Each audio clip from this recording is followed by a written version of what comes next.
The first snow of that winter didn't fall like movie magic. It came down in wet, heavy clumps that melted the moment they touched anything warm. Skin, wool, breath.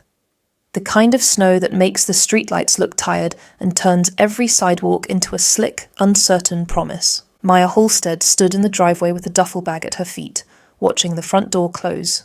Not slam. Close. A soft, final click, like the house had made up its mind. From inside, she could still hear voices, not shouting anymore. That was already over. Now it was the muffled movement of people who felt relieved after saying the cruel thing out loud. The scrape of a chair leg. A glass set on a countertop. Maya's palms were stinging. She realized she'd been gripping the zipper of the duffel bag so hard her knuckles had gone white. On the porch, a wreath hung lopsided, pine needles shedding onto the welcome mat. The word welcome was stitched in looping black thread. A joke, apparently. Her husband, her still husband in that moment, had stood right there, framed by the warm hallway light, and said it as if it were a fact from a medical textbook. "I can't do this anymore," Ethan told her. His voice had a calmness that scared her more than rage would have. "I need a family. I need kids. And you can't give me that." Not we can't. Then came the word his mother had been using under her breath for months. Barren. It sounded ancient, like something carved into stone, like a verdict. Maya had wanted to ask him, "Do you hear yourself?" But her throat locked up. There are moments when your body betrays you, when your voice disappears because it can't figure out which emotion to choose first. Grief, fury, disbelief. The snow collected on her hair, melting into cold water that slid down the back of her neck. Ethan didn't follow her down the steps. He didn't say, "Let's talk tomorrow." He didn't say, "I'm sorry." He just looked at her like the decision had been made long before tonight, and tonight was simply the administrative step. Maya took one slow breath and tasted iron. Blood, maybe from biting her tongue too hard. Somewhere down the street, a dog barked, and a car idled with a low rumble that sounded almost human. By the time she picked up the duffel bag, the porch light behind her had turned off. And if you're listening to this story right now, maybe in your car, maybe in your kitchen, maybe in bed with the screen glowing at 2 a.m, tell me in the comments, where are you watching from? Because what happened next is the kind of quiet catastrophe that looks ordinary from the outside until you live it. The house that became a trial.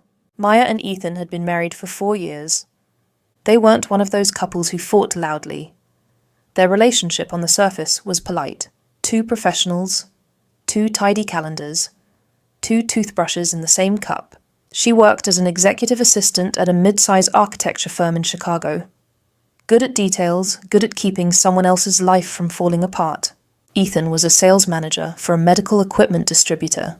He knew how to talk in confident paragraphs, how to smile while calculating. When they met, he had said things like, "I just want something real," and "I don't like games." Maya believed him. They bought a modest house in a quiet suburb, painted the living room a soft grey, hung wedding photos in the hallway, planted hydrangeas out front. And for the first year, the talk of children was sweet, casual. Like planning a vacation, maybe next summer, Ethan would say. "After your promotion," Maya would answer. Then next summer came, then the promotion, and the sweetness started to sour. It began with questions. "So, are you pregnant yet? Aunt Carol at Thanksgiving? Ethan's friend's wife at a birthday party?" Then it became advice. "Stop stressing, it'll happen. Try tracking. My cousin did acupuncture." And then it became judgment. Because when a couple can't conceive, the world has a strange habit of pointing its finger at the woman first.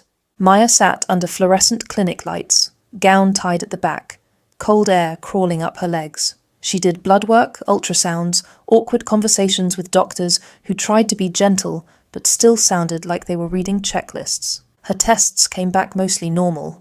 "Unexplained infertility," the doctor said once, trying to make the words sound like they were not a life sentence. Maya nodded, pretending she understood, while inside she felt herself shrinking. Ethan came to the first appointment, sat beside her, held her hand. He came to the second, then stopped. Work's insane, he said. He wasn't lying. Work was insane. But what he meant was, this is your problem. Handle it. Maya tried anyway. She cut caffeine. She stopped drinking wine at dinners. She downloaded apps. She learned words like ovulation and luteal phase and follicle. She took supplements that smelled like pennies. Every month became a tiny countdown. Hope. Waiting. A negative test. Then the same cycle again. Over time, Ethan's patience thinned. It wasn't dramatic. It was worse than dramatic. It was gradual. He started coming home later. Started sleeping with his back to her. Started making jokes that didn't sound like jokes. What are we even doing? He muttered one night, staring at the ceiling. Maya turned toward him. We're trying. We're still trying. He laughed once, just one sharp, humorless breath. You call this trying? Then his mother, Patricia, began visiting more often. By winter, she was practically living there, calling it helping, moving through the house like she already owned it. Patricia Halstead had the kind of smile that never reached her eyes. She wore pearls even on weekdays. She spoke in compliments that landed like thinly disguised insults. Oh, Maya, you look tired, she'd say.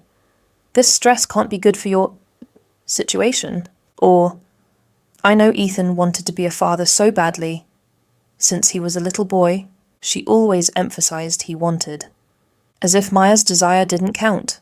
As if Maya was simply the vessel that had failed to produce. One afternoon, Maya came home early and heard voices in the kitchen. Ethan and Patricia. She paused in the hallway, still holding her purse strap, listening.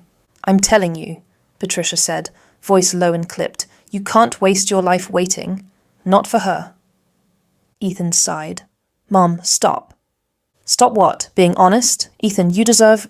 Maya stepped into the doorway. They both turned.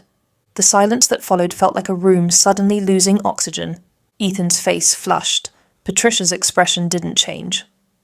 Oh, Patricia said, as if Maya were a neighbour dropping by unexpectedly.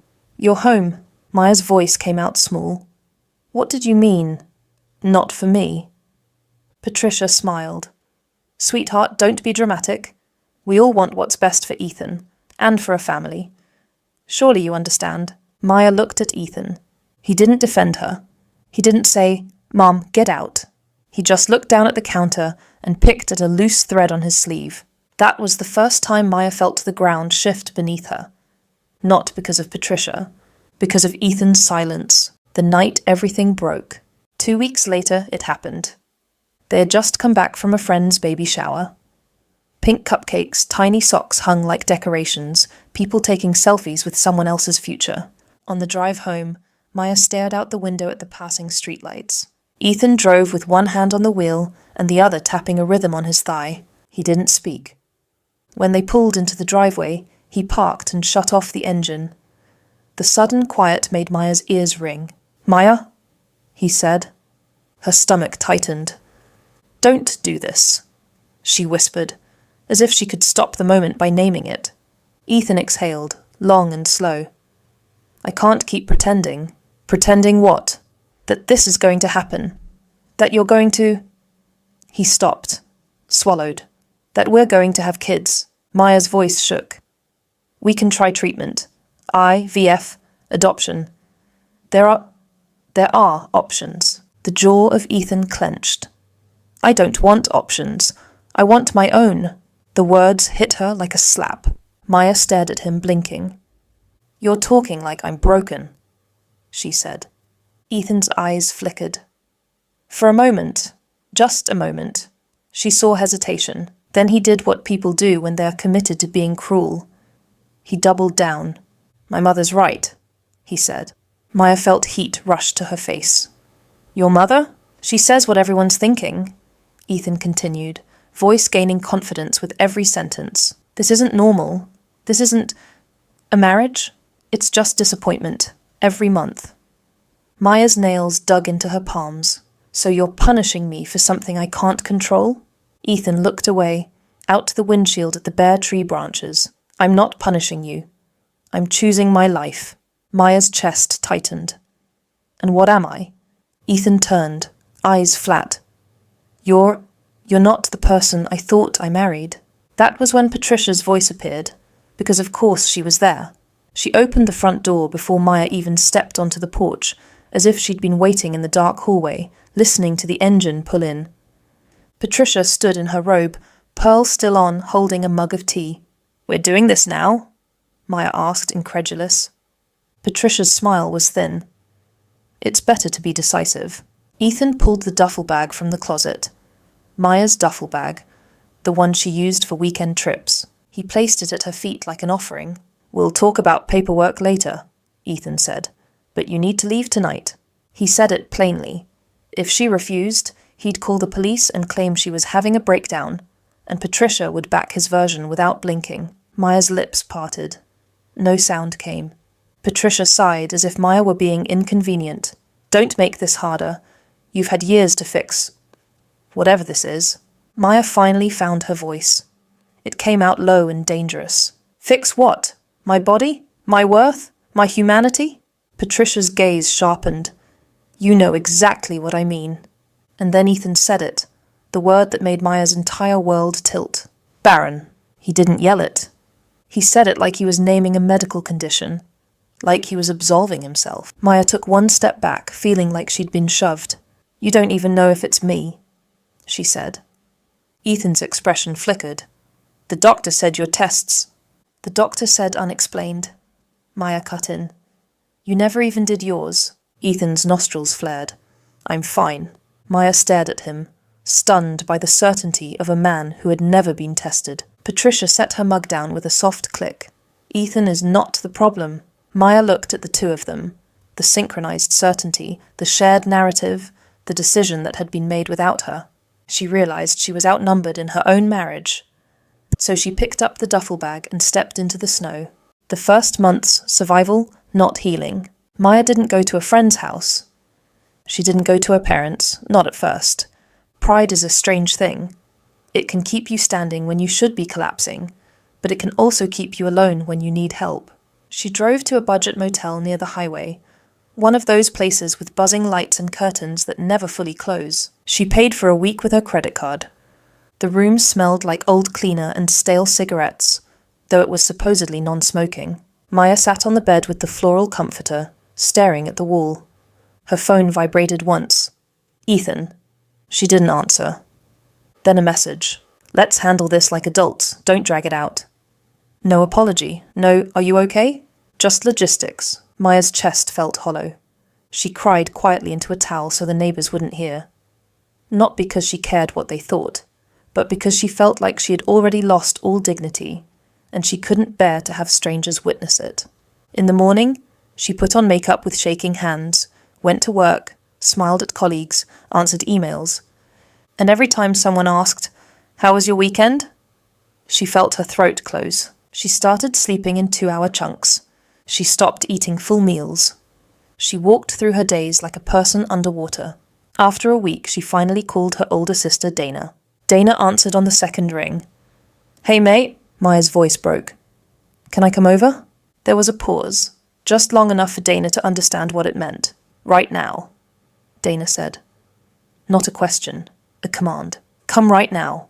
Dana lived in a small apartment in the city, filled with plants and mismatched furniture. When Maya arrived, Dana didn't ask for details. She just opened her arms. Maya collapsed into them. For the first time since the driveway, Maya let herself shake. Dana pulled back, eyes fierce. "He did not. Tell me he did not." Maya swallowed. "He did." Dana's mouth tightened. "And his mother?" Maya nodded. Dana's hands trembled with anger. "I swear to God, if I ever see that woman..." Maya lifted a hand. "Don't. Not yet." Dana stared at her. "Not yet?" Maya's gaze hardened. "I need to survive first." Dana held her face between her hands. "You will, and then you'll make them regret it." Maya didn't believe her. Not then. But somewhere in her chest, beneath the rubble, a small spark responded to the idea.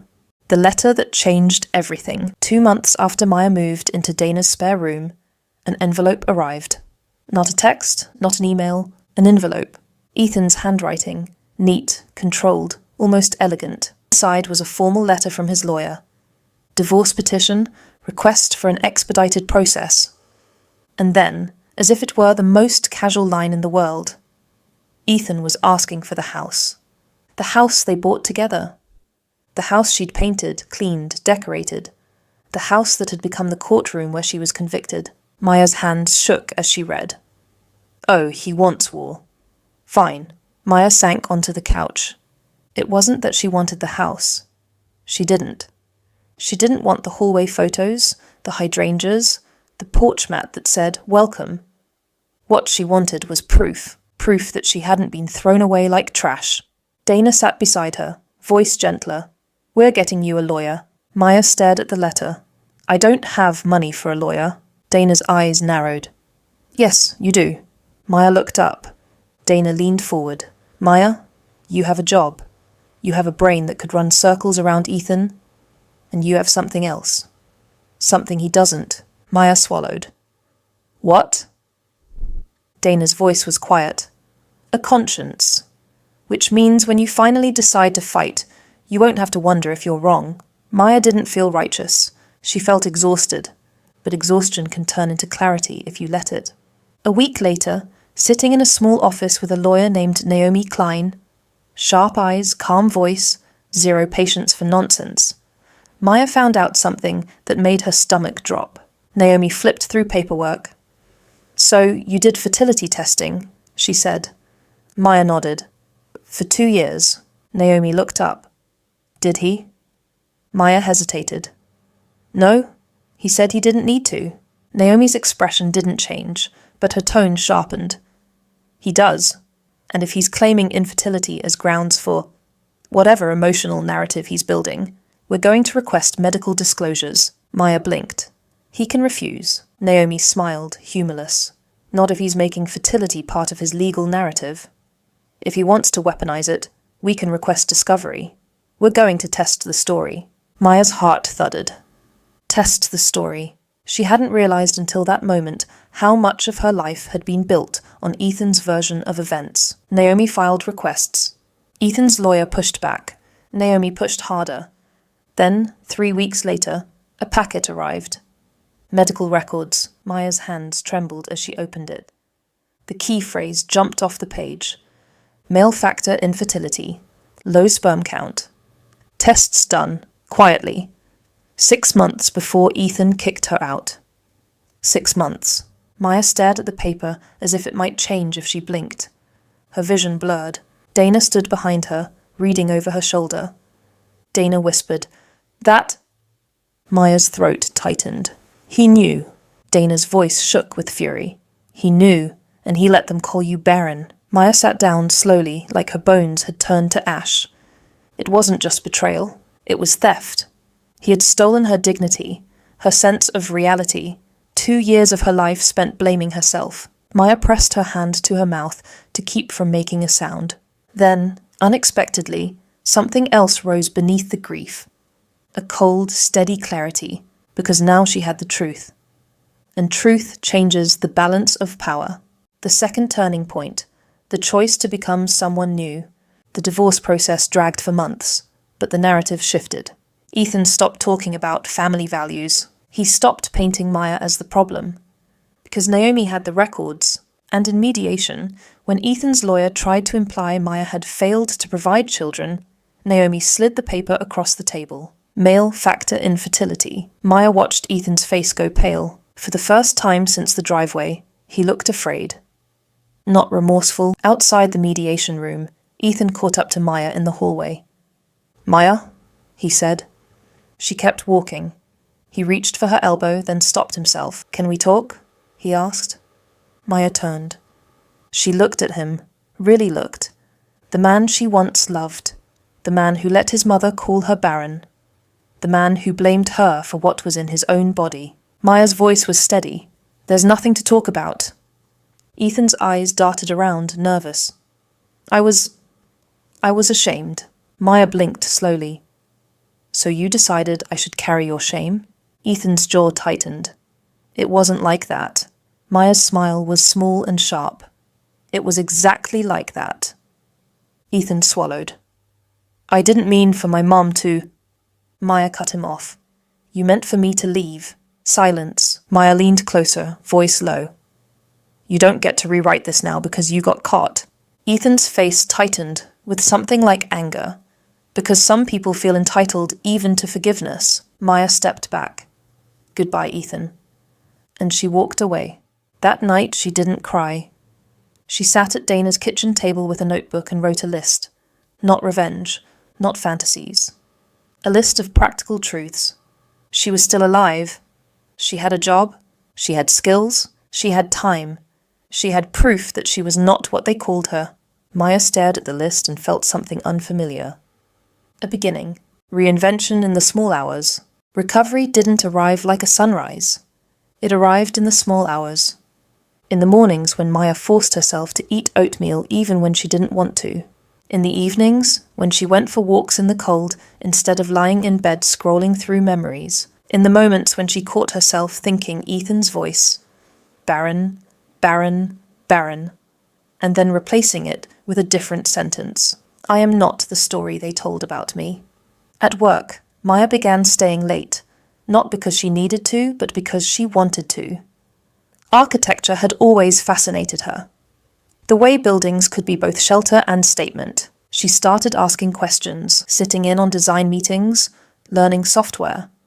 Her boss noticed. One afternoon, the firm's senior architect, a woman named Elise Warren, stopped by Maya's desk. You're good, Elise said bluntly. Maya blinked. At calendars? Elise smiled. At seeing the whole system? That's rare. Have you ever considered project management? Maya hesitated. I don't have a degree in... Elise waved a hand. Degrees are paper. You have competence. If you want it, I'll recommend you. Maya's throat tightened. The last time someone had looked at her and said, You have value, was... She couldn't even remember. She nodded. Yes. So Maya began a new track.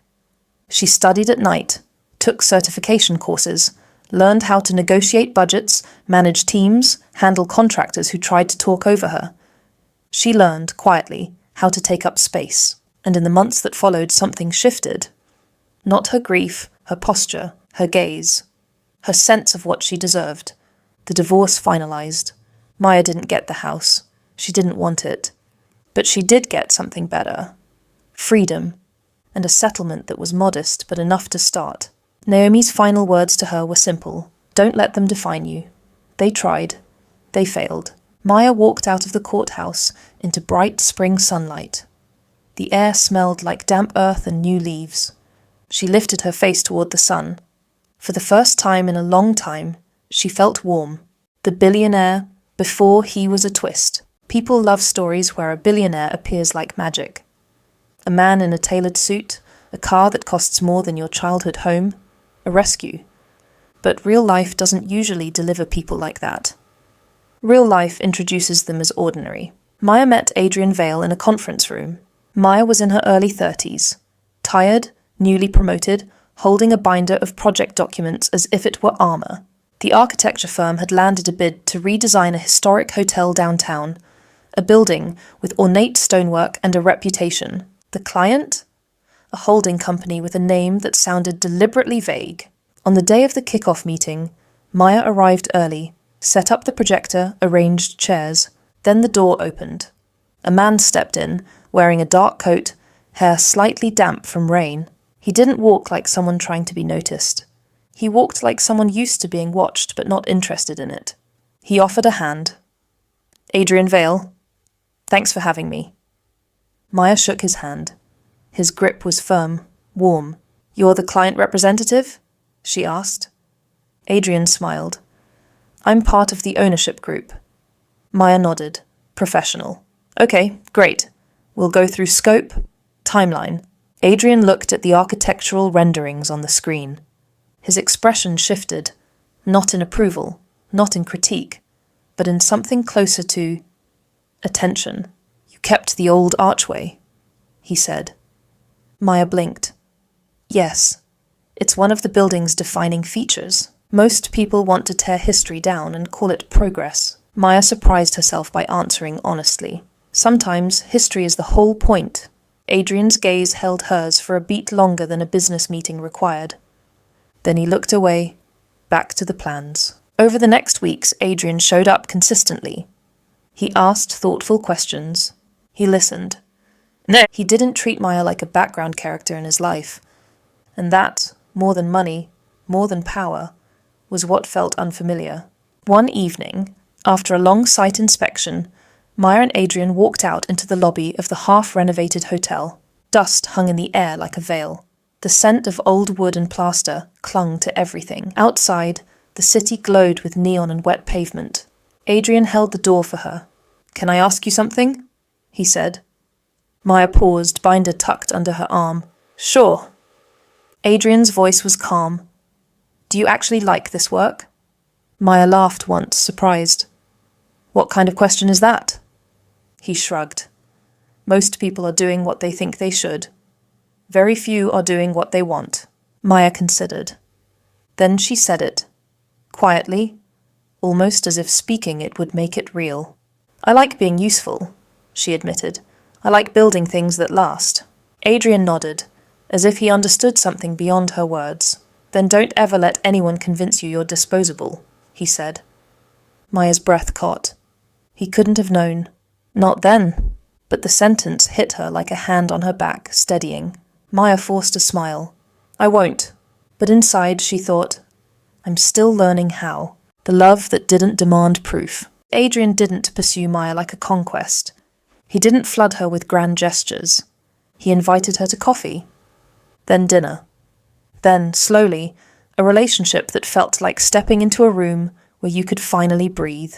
The first time Maya told him about Ethan, it wasn't at a restaurant.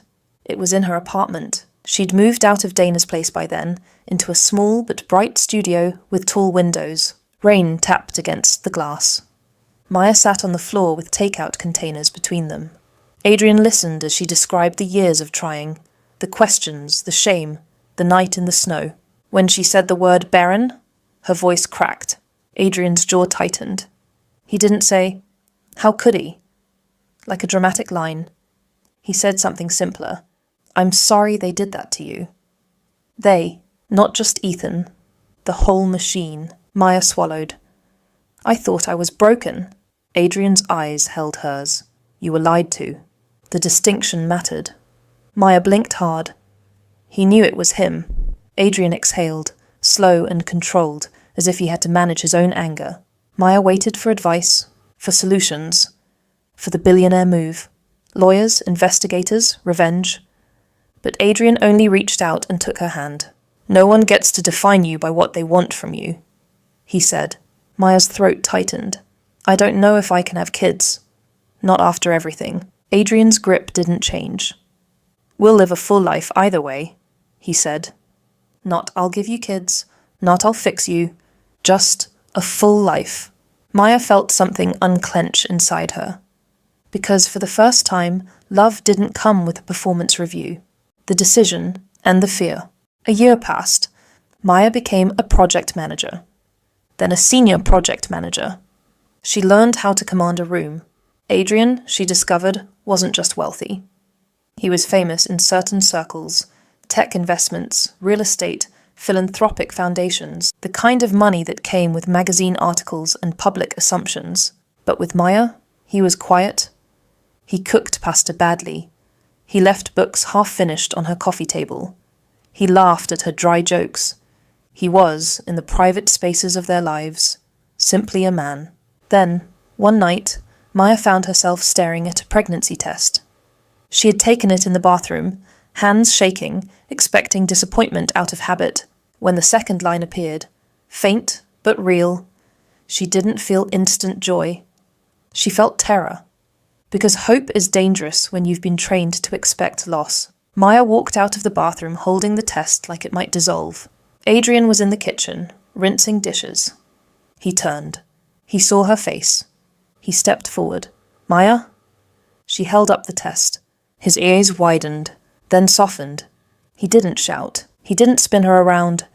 He just wrapped his arms around her slowly, like she was something precious. Maya pressed her face into his shoulder and whispered, "I'm scared." Adrian's voice was quiet against her hair. "So am I." She pulled back, blinking. "You?" He nodded. "Because I know what this means to you. And I know how cruel life can be." Maya's chest tightened. Then she said the thing she hadn't said out loud. "What if it doesn't last?" Adrian's gaze held hers. "Then we'll grieve it. Together." The word "together" landed like a promise. Maya nodded, breath trembling. They didn't announce anything immediately. They went to appointments quietly, under a carefully monitored plan. Medicine, timing, and more caution than optimism, they kept moving forward. Ultrasounds, blood tests, the slow, careful counting of weeks. And then, at the first major scan, the technician's eyebrows lifted. Maya's hands clenched Adrian's. The technician tilted the screen slightly. "I'm seeing more than one," she said. Maya's breath stopped. "More than one?" The technician smiled. "Actually, 3. Maya stared at the screen, trying to process. 3 tiny flickers, 3 heartbeats. Adrian's hand tightened around hers. Maya laughed, one sharp, disbelieving sound, and then started crying. Triplets! It felt impossible. It felt like the universe, which had once taken so much, had decided to return something. In excess. But joy wasn't simple, because now the stakes were higher. Now there were 3 lives dependent on her body, her health, her stability. Maya's pregnancy became a careful project. Bed rest and monitoring, specialists. Adrian came to every appointment. He read medical journals like he was studying for an exam. He sat with Maya during sleepless nights when her back ached and anxiety crawled under her skin. Dana moved into the guest room for the final months, becoming the fierce guardian of Maya's peace. And through it all, Maya felt a strange thing. Not just hope, vindication, not for anyone else. For herself. 5 years later, the moment he didn't expect. The day Ethan saw her again wasn't glamorous. It was a fundraiser, a public event at the renovated historic hotel. The same building Maya had helped rebuild from dust and broken plaster into polished elegance. Crystal chandeliers glowed. Music floated through the air, soft jazz that made everything feel expensive. The holding company's name was on a banner. Adrian Vale's foundation was sponsoring a scholarship program for women in architecture and design. Maya stood near the entrance, wearing a dark green dress, hair pinned back. She wasn't there to be admired. She was there to manage, to coordinate, to make sure everything ran smoothly, because that was who she had become. And then, from across the lobby, she heard a voice. "Maya?" It wasn't loud, but it carried, like a hook in the air. Maya turned, and there he was. Ethan Halstead. He looked older, not dramatically, just worn at the edges. His suit didn't fit as well as it used to. His hairline had retreated slightly. But his eyes were the same, sharp, assessing, searching for control. For a moment, Maya's body reacted before her mind did. A flicker of old fear, old humiliation, the driveway, the snow. Then she inhaled, slow. And the fear passed, because she wasn't that woman anymore. Ethan stepped closer, eyes scanning her as if looking for cracks. Wow, he said, forcing a smile. "You look good." Maya's expression remained calm. "Hello, Ethan?" His gaze shifted past her shoulder. And that's when he saw them.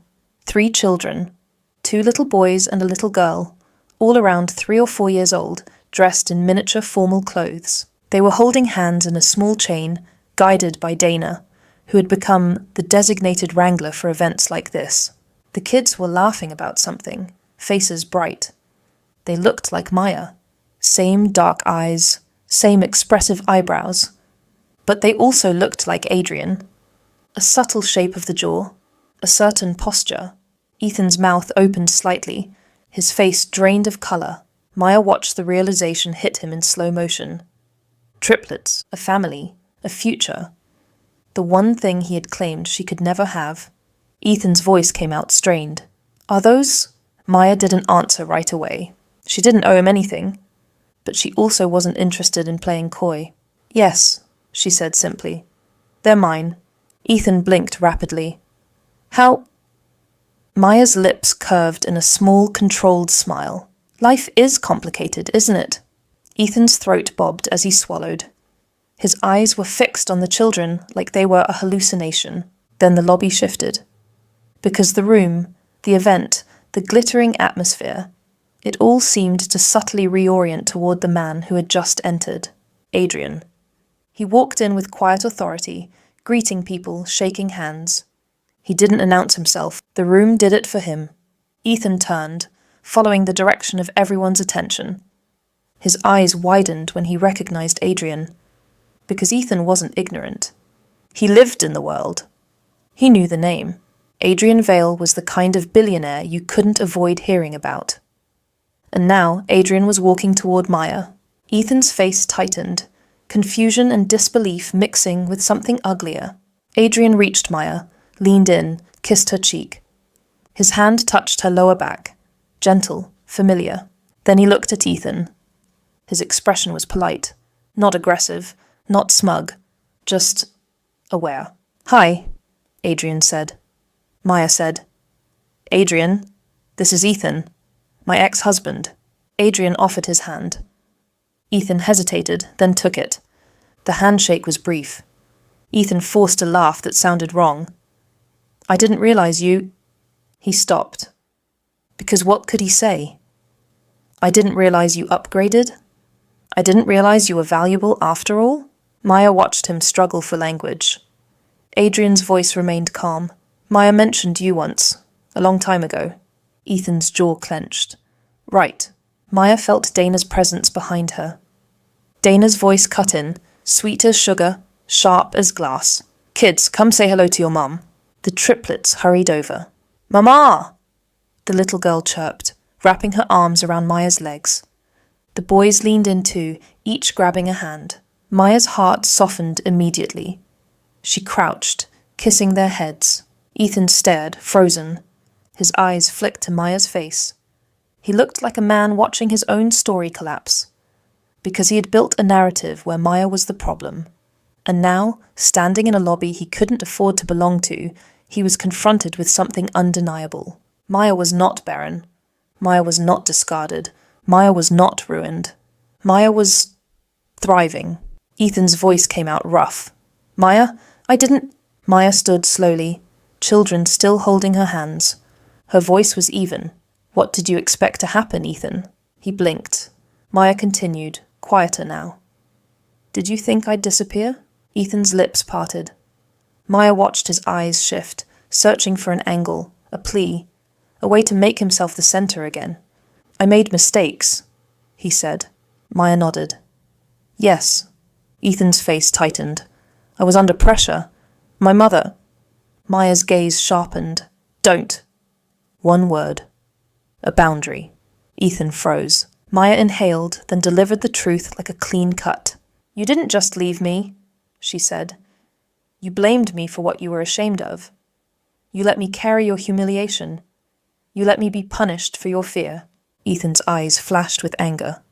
"That's not—" Maya's tone remained calm, and that calmness was its own weapon. "It is," she said. "And whether you admit it or not doesn't change what happened." Adrian's hand rested gently on Maya's shoulder. Not possessive, supportive. Ethan's gaze flicked to it. And then for a moment Maya saw it. Not jealousy, not regret. Something more hollow.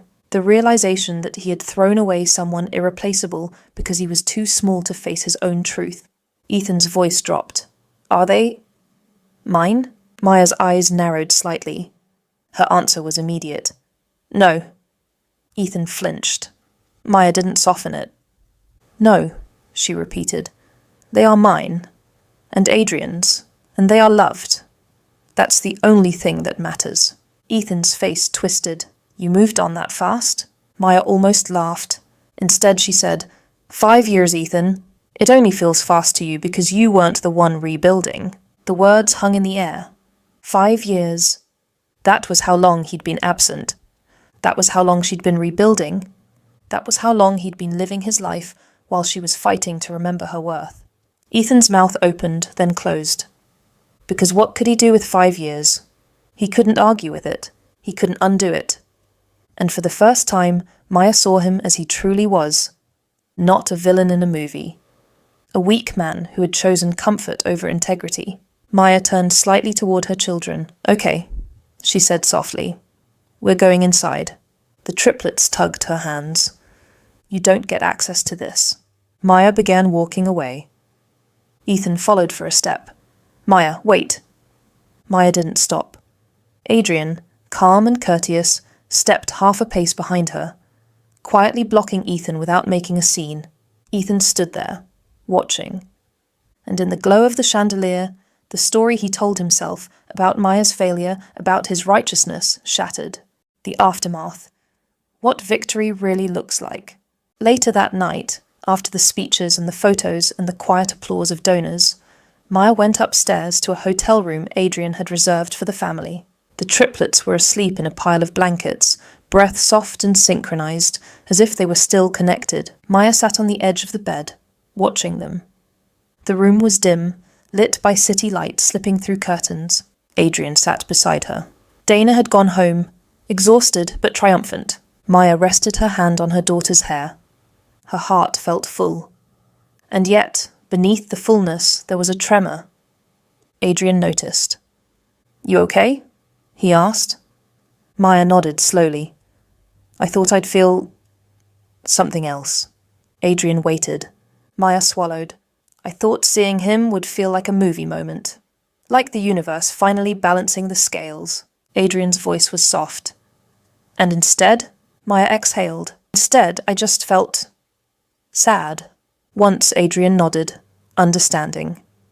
"Because you can win and still mourn what it cost." Maya's eyes stung. She looked at her children. Then she looked at Adrian. "I didn't want him back," she said. "I don't miss him.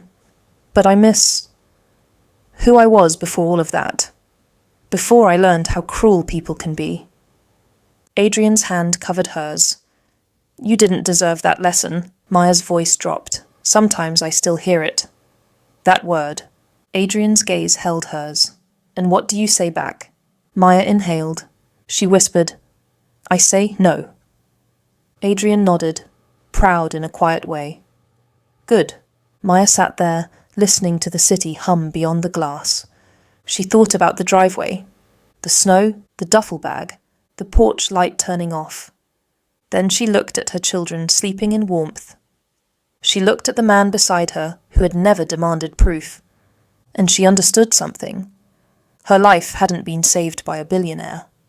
Her life had been saved by her refusal to accept the story they wrote for her. Adrian was part of her new chapter. But the first sentence of that chapter had been written by Maya, in a notebook at Dana's kitchen table, in a list of truths, in the moment she chose survival. And if you've ever been reduced to a label, if someone ever tried to define you by what you couldn't give them, here's a question to sit with. What would happen if you stopped trying to convince them and started building a life that no longer required their permission? Maya leaned down and kissed each child's forehead, one by one. Then she stood, walked to the window, and pulled the curtain back. The city stretched out below, glittering. Somewhere out there, Ethan was probably driving home, replaying the lobby scene, trying to patch his ego with explanations. But Maya wasn't thinking about him anymore. Because the point of her story was never his regret. The point was her return, the return of her voice, the return of her dignity, the return of her future. Maya watched the lights for a moment longer. Then she let the curtain fall closed. Not like a door shutting her out, like a stage curtain ending one act and beginning another.